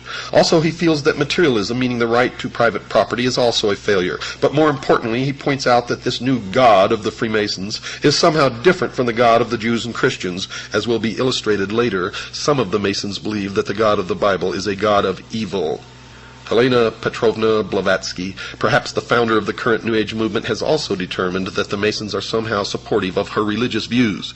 She wrote this in her book entitled The Secret Doctrine. Quote, at the end of the 18th and the beginning of the 19th centuries, many Freemasons traveled to Tibet, where they were initiated into the esoteric, defined as intended for or understood by only a chosen few as an inner group of disciples or initiates, by an esoteric order of the Masters of Wisdom, unquote. It should be expected that she would support the Masonic fraternity. In 1875, she founded an organization called the Theosophical Society, basically dedicated to teaching the world about her new secret religion. One of the earliest members of that organization was Albert Pike, later to become the Sovereign Grand Commander of the Scottish Rite of Freemasonry. Albert Pike, who later became a 33rd degree Mason, the highest degree attainable, also saw that there were some significant changes coming, and that he was supportive of those changes. He wrote the following in his book entitled Morals and Dogma. Quote, "We can look on all the evils of the world and see that it is only the hour before sunrise and that the light is coming," unquote. Now, if Mr. Hall is right, the evils that his fellow Mason Albert Pike saw are connected to current religion, and that which is coming is somehow different from these religious views. Mr. Hall, who is mentioned previously as another 33rd degree Mason, also wrote that a new day was coming and that it was not too far into the future. Quote, "A new light is breaking in the east." The significance of the location, the east, I have already pointed out. It is the point where the sun rises. "A more glorious day is at hand. The rule of the philosophic elect, the dream of the ages, will yet be realized and is not too far distant." Unquote. So, Mr. Hall is also expecting that these changes are about to occur in the not-too-distant future. Someone who attempted to zero in on when these changes were expected to occur was Alice Bailey, previously mentioned. She wrote about when she thought the New Age would arrive. Quote, "Eventually, there will appear the Church Universal, and its definite outlines will appear towards the close of this century," unquote. And you have already seen the emergence of the Universalist Church. Whatever is coming in the future, some New Agers have told us that they expect that it will last for a long time. One such writer is Ruth Montgomery, who wrote that she saw that the new religion would rule the earth for 1,000 years. She wrote the following in her book entitled Herald for the New Age. Quote, "The New Age, the millennium, a millennium is a period of 1,000 years, will see an end to that strife, at least for 1,000 years," unquote. Now, just what the New Age religion that will last for at least 1,000 years on earth, what is it? One who attempted to answer that question was Constance Cumby in her book entitled The Hidden Dangers of the Rainbow. She wrote that these were the basic tenets of the new religion. Listen closely. "The plan for the future includes the installation of a New World Messiah, the implementation of a New World government, a New World religion under Maitreya, an individual who will be examined later in this series of programs. 2. A universal credit card system will be implemented as a cashless society. 3. A World Food Authority will control all of the world's food supply. 4. A universal tax. 5. A universal draft. And 6. They intend on utterly rooting out people who believe the Bible and worship God and to completely stamp out Christianity from the face of this earth." But perhaps the most insightful comment about the nature of what the New Age religion believe in and who they worshipped as their God was written by Mrs. Cumby in her book entitled The Hidden Dangers of the Rainbow. She wrote that they had, quote, "the intent of bringing about a new world order, an order that writes God out of the picture and deifies Lucifer," unquote. So if Mrs. Cumby and the other writers on the subject are right, the New Age movement needs to be studied in some depth. We know that the goal of Freemasonry, at least that which is stated, is to bring about the new man, the illumined man, and the number of the man is 666. So the New Age, like the Masons, feel that Christianity is the enemy, a force to be countered, not by open debate, but by contempt and ridicule, and as shall be illustrated later, by even murder. And remember, the source of the New Age movement is the Order of the Freemasons. Other parties wished to join the debate. In 1911, the Socialist Party of Great Britain published a pamphlet entitled Socialism and Religion, in which they placed their position about religion into the arena. Quote, "It is therefore a profound truth that socialism is the natural enemy of religion. A Christian socialist is in fact an anti-socialist. Christianity is the antithesis of socialism," unquote. So the socialist, the New Ager, and the Mason have declared war on the Christians. And, as in every war, the enemy must be defeated even by bloodshed if necessary. Another New Age spokesman, Maharishi Mahesh Yogi, the guru sought out by the rock and roll group known as the Beatles and others, has been quoted as saying, quote, "There has not been and there will not be a place for the unfit. The fit will lead, and if the unfit are not coming along, if they will not accept the New Age religion, there is no place for them. In the age of enlightenment, there is no place for ignorant people. Non-existence of the unfit has been the law of nature, unquote. To show that the New Agers are talking about the physical death of the enemy, one must only search the writings of other New Agers. Another believer to write on the subject of the destruction of those who will not accept the new religion was Ruth Montgomery, and she has been quoted as saying in a transcribed interview carried by a magazine called Magical Blend, quote, "Millions will survive and millions won't. Those who won't will go into the spirit state because there is truly no death," unquote. Estimates of the number to perish have been made by some New Agers. One who has made such an estimate is John Randolph Price, who was quoted by Tex Mars in his book about the New Age, and he said that, quote, John Randolph Price was told by his spirit guide that up to 2.5 billion might perish in the coming chaos, unquote. Channeling is one of the strange activities occurring inside the New Age religion. I've witnessed this, and I can tell you most channelers are just con artists who are taking the money of those who pay to hear this channeling. Some of the believers claim that they have the ability to call forth the deceased spirit of someone who lived many years before. Quite often these spirits claim to be the ascended masters, those who have gone on to discover the eternal truths of all creation. One such believer who claimed to be in touch with a master was Alice Bailey, previously mentioned. Her spirit called himself Joal Cool, and she claimed he spoke through her saying, quote, "Death is not a disaster to be feared. The work of the destroyer is not really cruel or undesirable. Therefore there is much destruction permitted by the custodians of the plan, and much evil turned into good," unquote. Now just what the plan constituted was told to the world by Benjamin Krim, another New Age leader. He placed an advertisement in about 20 newspapers all over the world on April the 25th, 1982, that defined the term. The ad read in part, quote, "What is the plan? It includes the installation of a New World government and New World religion under Maitreya," unquote. The New Age religion, folks, is going to have a worldwide leader, a charismatic political and religious leader that they call Lord Maitreya. This individual, as far as I know, has not made his public appearance yet, but the New Agers claim that he is on the earth at the present time. They claim that he came to live with the Asian community in East London, England, in July 1977 by descending from his ancient retreat in the Himalaya mountains along the border of India and Tibet. They further believe that his imminent emergence into full public view is assured.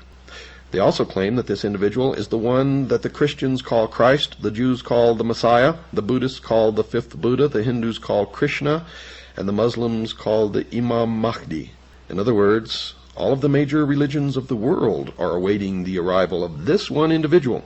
It is their claim that this one individual, living now in London, is the one expected by all of these religions. However, when we search London with a fine-tooth comb, we can find no trace of any living individual named Maitreya or fitting this description, or recognized as this religious leader.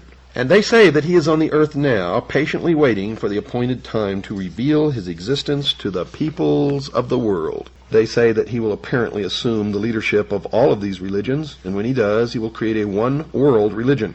The New Agers have written that in the esoteric tradition, previously defined as being intended for or understood by only a chosen few as an inner group of disciples or initiates, they claim that the word Christ is not the name of an individual, but the name of an office or function within the spiritual hierarchy of masters.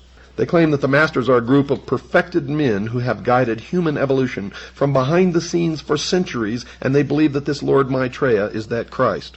Now, Manly P. Hall has written of this individual by identifying him as, quote, "the way, the truth, and the life, which coming to every life redeems all who accept it," unquote.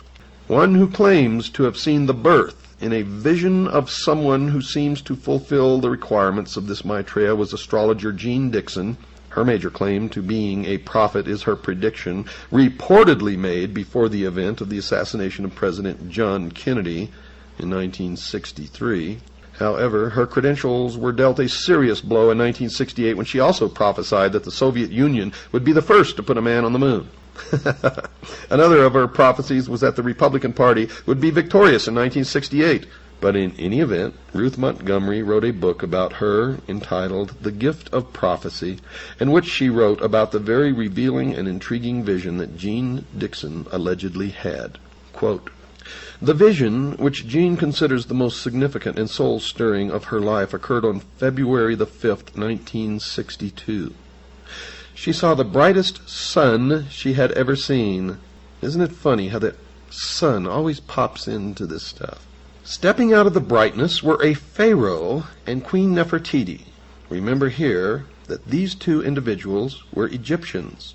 "The couple thrust forth a baby as if offering it to the entire world." Now another interpretation, because they sprang from the sun, could be that this is Osiris and Isis and the child is Horus, and that is exactly the esoteric, real interpretation, although Jeanie Dixon never said this. Jeane looked at the baby and then said, according to the author, quote, "I knew here is the beginning of wisdom," unquote. Remember what I told you?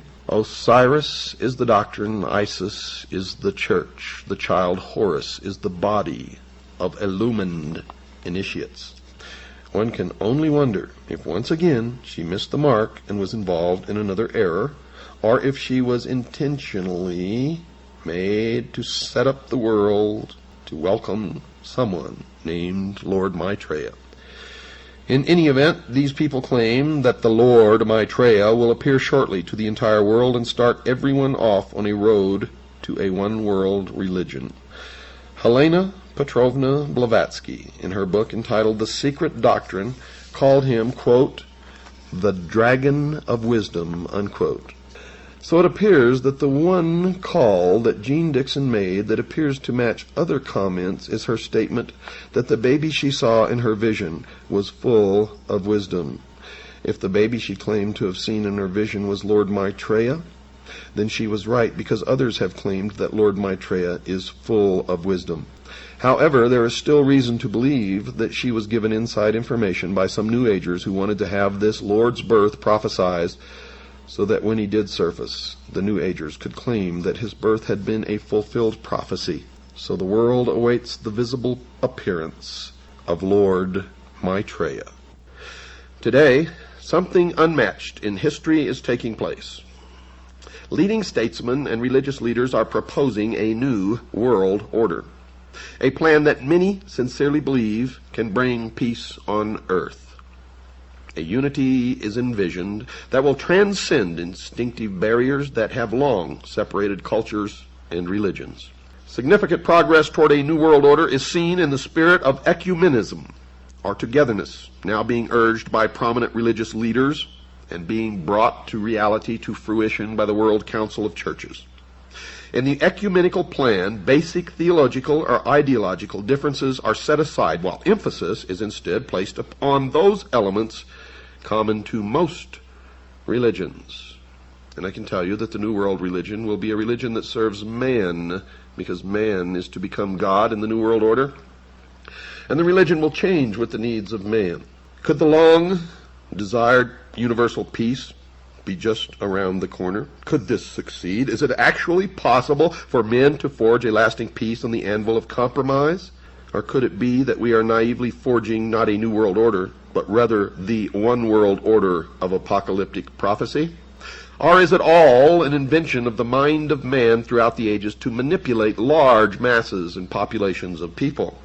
The relationship between the Pope and the Grand Masters of the secret societies, ladies and gentlemen, was an explosive one.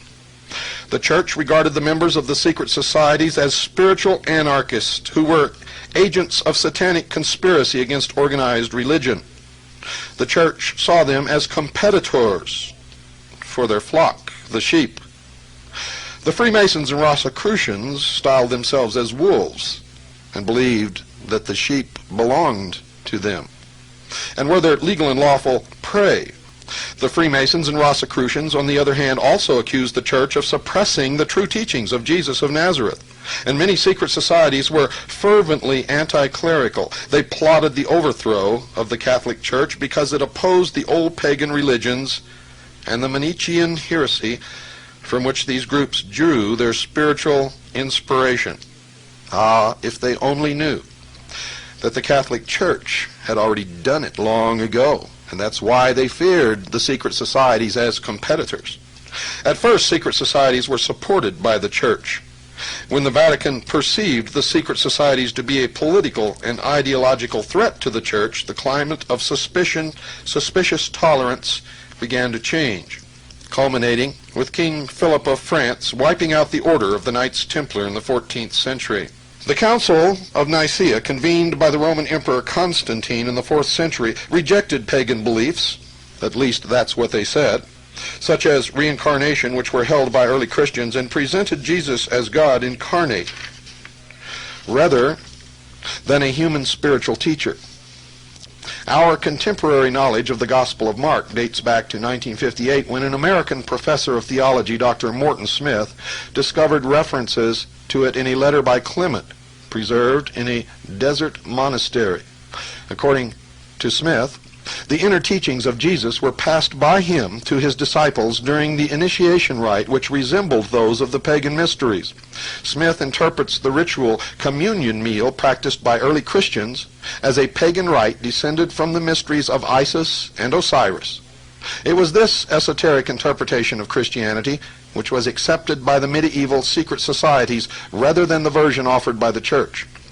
After a brief lapse to pagan worship during the reign of Julian, the Christian religion quickly reestablished itself in Rome, and under the Emperor Theodosius, 378 to 395 AD, the worship of the old pagan gods was finally prohibited. The ideological battle between the popes and the Roman emperors they created raged for several hundred years. The point where we can discern the beginning of these secret societies' influence in this power struggle was in the reign of Frederick II, crowned as Holy Roman Emperor in 1215. With his death in 1250, the Holy Roman Empire collapsed. The Scottish Rite of Freemasonry, in the First Lodge in Carolina in the United States, received its charter from Frederick of Prussia.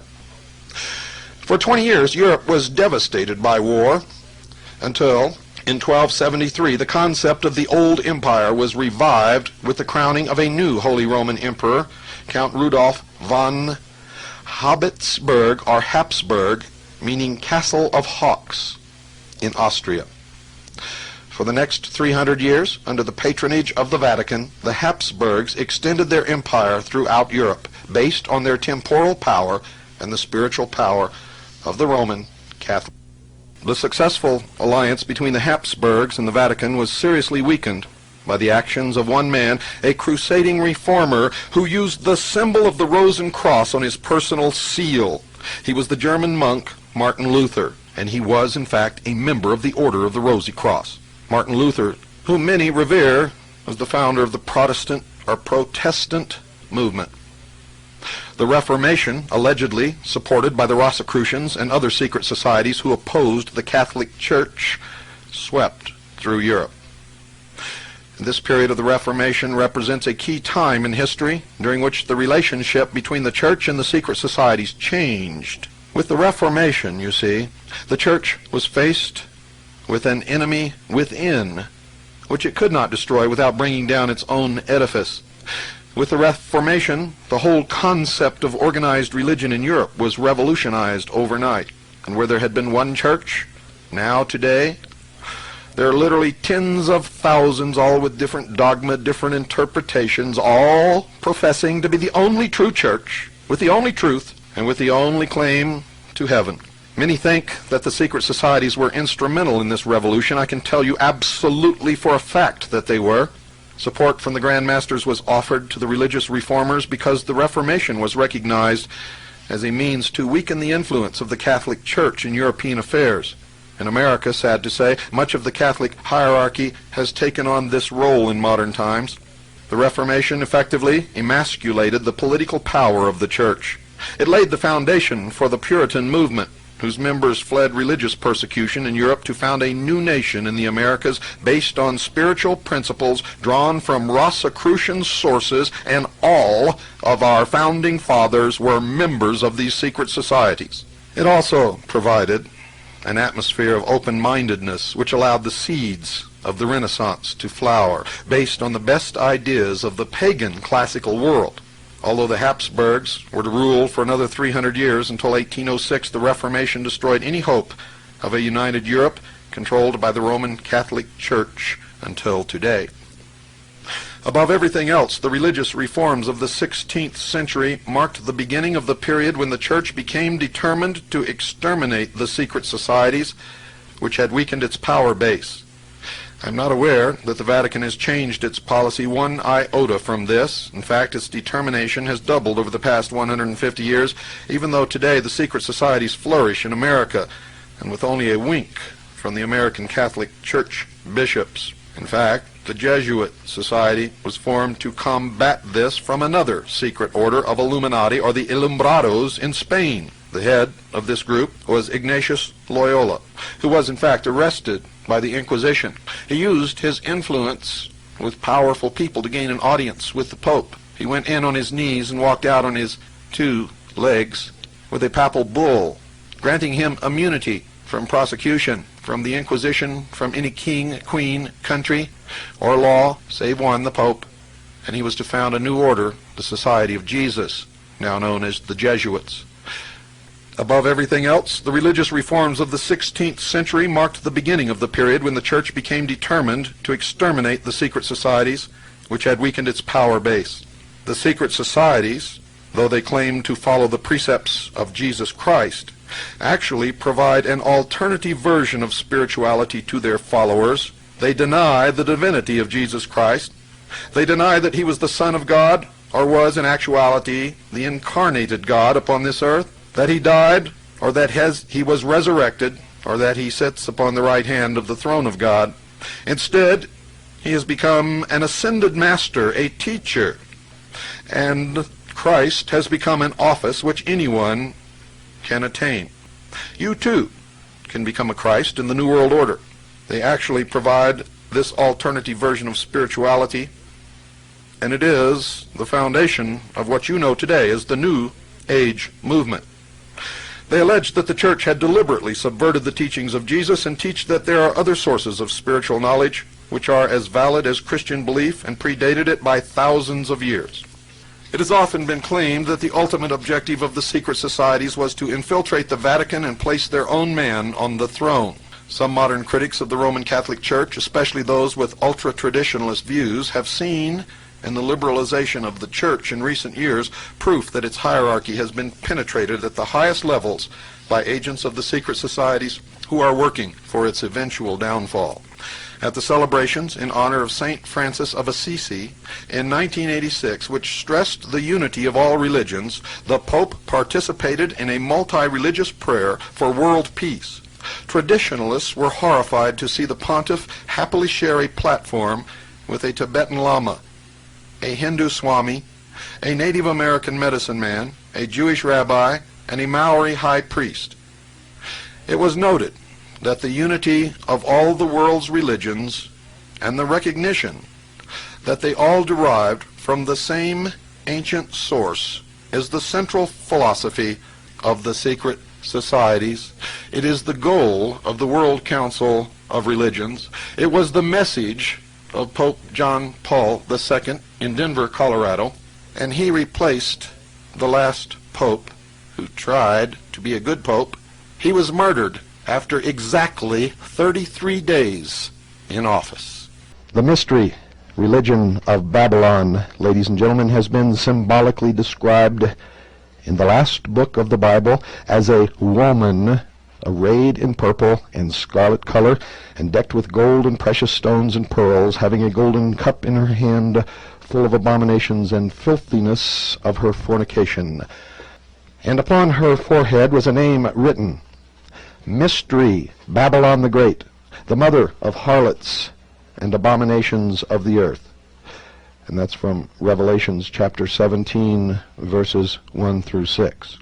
When the Bible, ladies and gentlemen, uses symbolic language, a, quote, woman, unquote, can often symbolize a church. The true church, for example, is likened to a bride, a chaste virgin, a woman without spot or blemish. Check Ephesians chapter 5, verse 27, and Revelations chapter 19, verses 7 and 8. But in striking contrast to the true church, the woman of the text is spoken of as an unclean woman, a defiled woman, a harlot.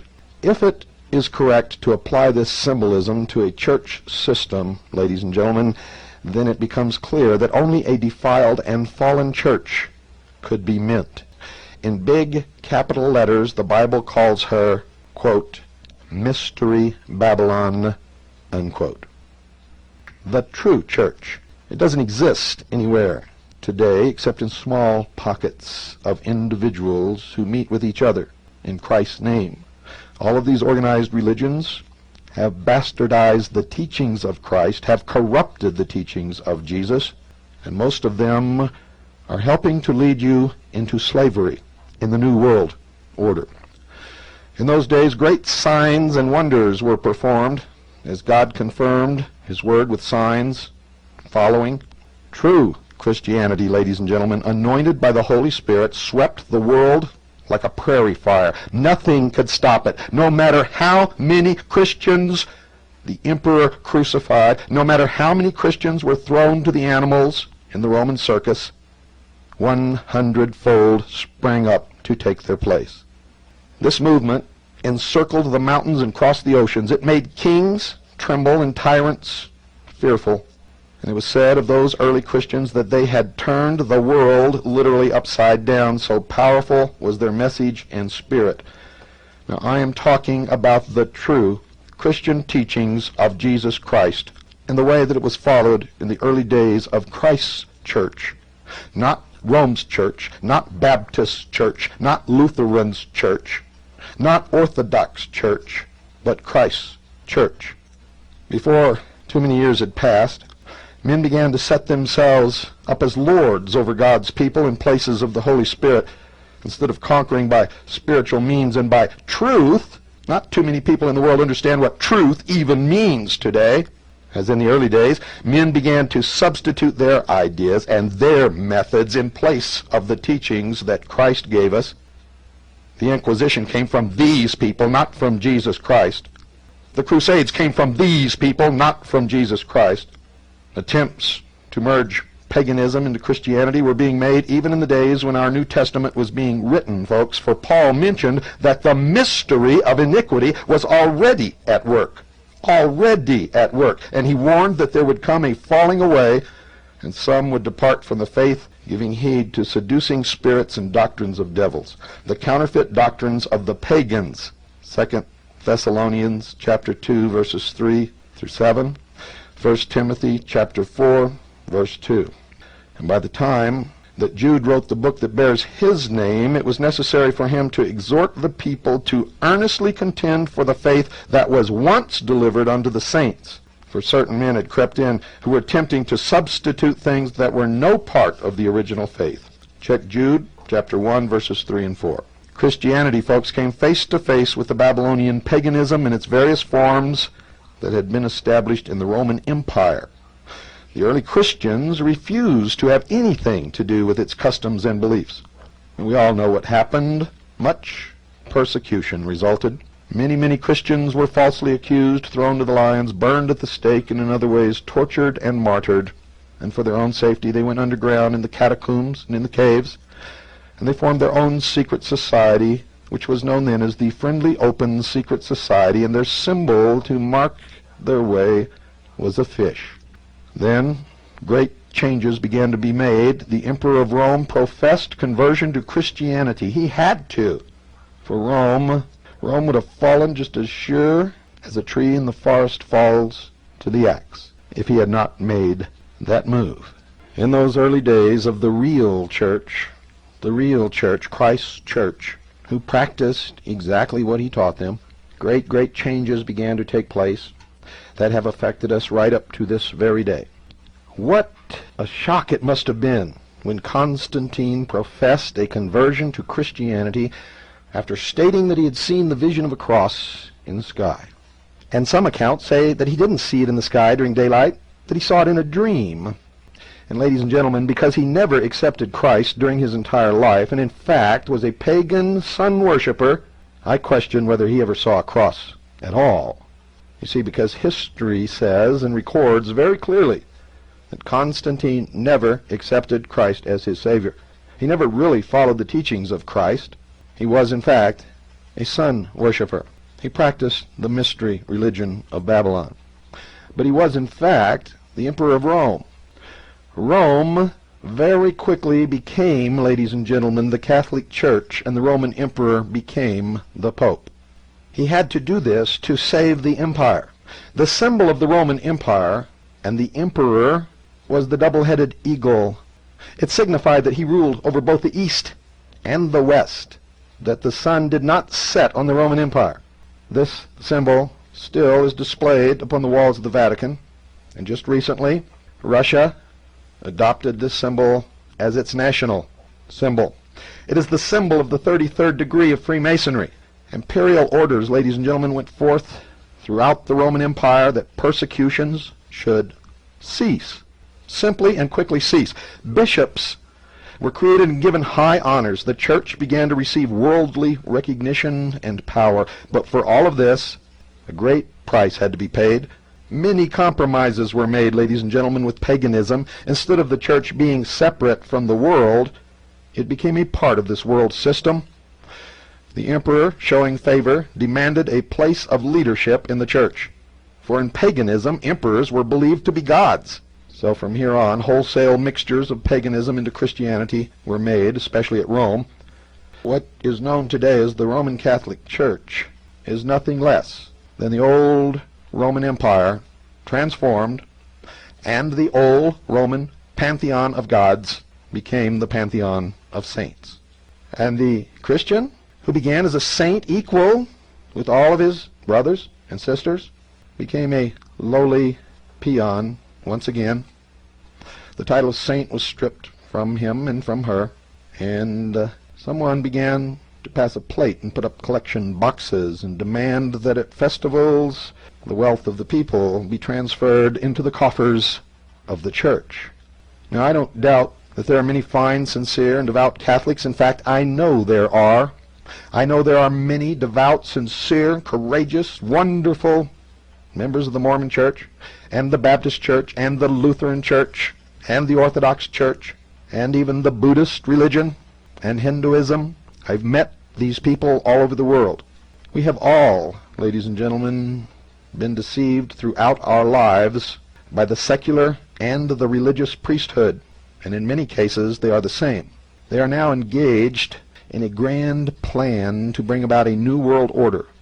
The mystery schools, who try to keep the mysteries pure, want to rule the world through a council of elders with a puppet, charismatic religious and political leader upon the throne of the world, and the Vatican wants the Pope to sit upon the throne of the world and rule without the council of elders. You see, they're all united in the efforts to bring about world government. The only point of contention is who is going to rule.